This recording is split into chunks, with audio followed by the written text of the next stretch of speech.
Doctor ইউনূসের জনপ্রিয়তাকে এত ভয় পাচ্ছে কেন ভারত, বিএনপি ও অন্যান্য দলগুলো? এমন মন্তব্য করেছেন এনসিপির যুগ্ম সদস্য সচিব জয়নাল আবেদীন শিশির। বৃহস্পতিবার নিজের ফেসবুকে দেওয়া এক পোস্টে এই মন্তব্য করেন শিশির তার পোস্টে বলেন, বিএনপি ও সমমনা অন্যান্য দলের ভাইরা মনে রাখবেন, আপনাদের ডাকে ফ্যাসিস্ট শেখ হাসিনার পতন হয়নি। আপনাদের ডাকা সরকার পতনের অসহযোগ আন্দোলনে এদেশের মানুষ রাস্তায় নামেনি, এমনকি দলের নেতাকর্মীরাও মাঠে সাড়া দেয়নি।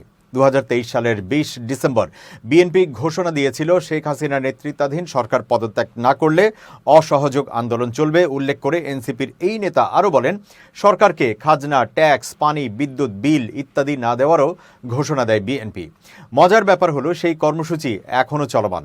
বিএনপির চলমান অসহযোগ আন্দোলনের মতে 2023 সালের থেকে আজ পর্যন্ত এদেশের মানুষ সরকারকে খাজনা, ট্যাক্স, পানি, বিদ্যুৎ সহ সেবা খাতের বিল দেবে না বা না দিলেও চলবে, অথবা যারা এই গত 1.5 বছর বিল দিয়েছেন তাদের টাকা সরকার ফেরত দেওয়া উচিত, কারণ বিএনপির অসহযোগ আন্দোলন এখনও চলমান।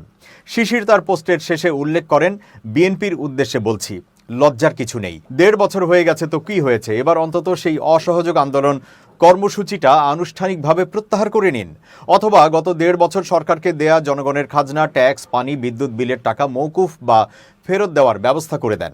এই দুইটির যে কোনো একটি অন্তত করেন।